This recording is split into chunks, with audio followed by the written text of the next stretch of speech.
Insperity presents the Small Business Advocate Show with Jim Blasingame, brought to you by FedEx, CareerBuilder.com, and Palo Alto Software. This is a copyrighted production of Small Business Network, Inc., all rights reserved.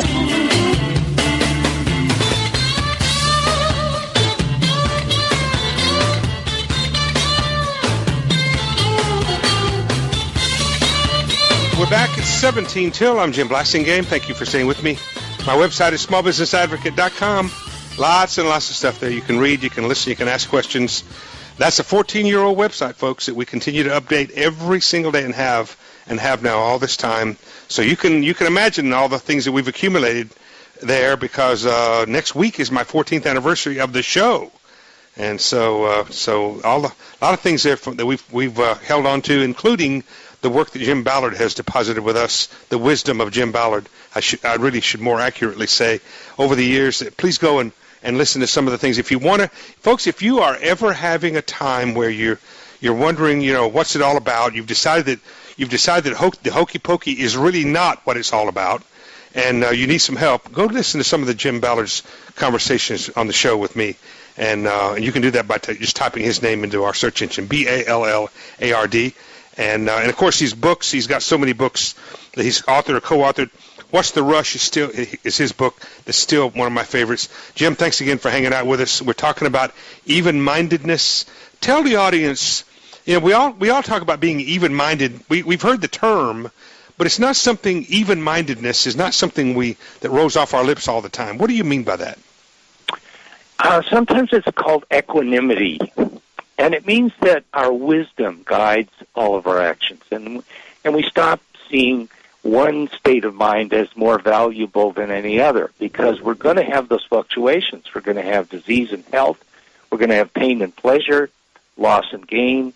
Many years ago, I took the S training. Maybe you did at that point. And Werner Erhard, the author of Rest, used to say, if things are going well, two things will happen. Either they'll get better, or they'll get a little more better, and then they'll get worse. But if they're going badly, that's called waiting on the other shoe to drop. Yeah, if they're going badly, they can go badly for a little more, and then they can get better, or they can get better right away. Mm-hmm. So it's an up and down situation. But stillness and silence is very useful in the very sticky situations that we face. And I took a verse from Psalms that many people know that says, "Be still and know that I am God," and put it almost in poster size and put it up on my wall. Mm-hmm. And this was months before I found my son. But that is what I'm trying to practice. And I think we can never know when we're going to have these surprises, but we can practice cultivating what I call spaces of calmness in our thought process, mm-hmm. or even during our activities. We can stop, we can close our eyes, we can breathe, and we can say, nothing really touches me. This too shall pass. And our emotional state of mind, which we usually have when we go crazy, it prevents having the right response, and so we tend to react. And all around us, people are reacting. This is called responding. So equanimity or even-mindedness gives us that power, the wisdom to guide our actions, and then we go through the disease and health and the pain and pleasure and the loss and gain and all those things that are inevitable. We can train ourselves to be the calm at the center of the storm, so to speak. Right. One of the things that I have talked about that I think may approximate what you're saying, Jim, when I talk to small business owners, is that the only, I ask them, all right, think back on a year when things were going wonderful. You can't believe how great things are going. Was there ever a day in that year that you didn't have a challenge? And so now you think about a time when maybe things are not so great. Was there ever a day when you didn't have at least one opportunity? And so what I've said is that your ability to be successful is going to depend upon your ability to manage the relationship between challenges and opportunities. You're always going to have both. Some days one are going to be bigger than the other, and that's how I've described what I think you just said.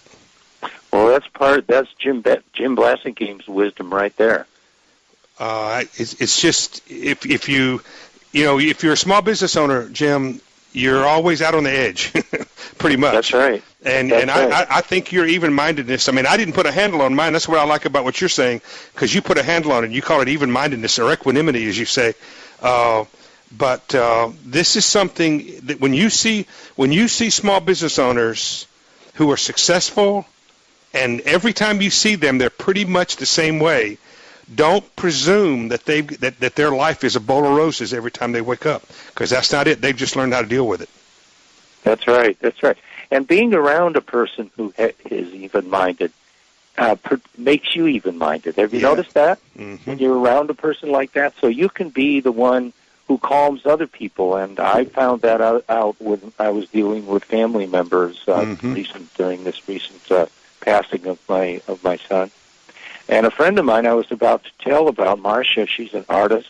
She was telling me not long ago, and she's a fellow meditator. She had a show out in Arizona, and they had a flood, and some 60 artists were represented at this gallery, and they were going crazy and calling her up, and they were about to sue the gallery owner and so on.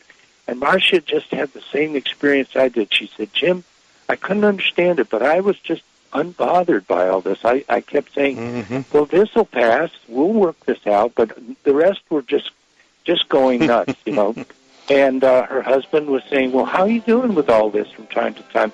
He was shaking his head because Marcia was so calm. She was the rock, and that's because she was the rock. She found even-mindedness. Jim Ballard is our guest. Jim, give us your website, please. It's called lifecrafters.us. .us. All right, so check it out, folks. And Jim's books, too, Ballard, if you're Googling him, Jim Ballard. Sometimes James Ballard. He says we can call him Jim. 10 till. Stay with us. Insperity presents the Small Business Advocate Show with Jim Blasingame, brought to you by FedEx, CareerBuilder.com, and Palo Alto Software. This is a copyrighted production of Small Business Network, Inc., intended for the private use of our audience. Except as otherwise provided by copyright law, all other copying, redistribution, or publication without prior written consent is prohibited. All rights reserved.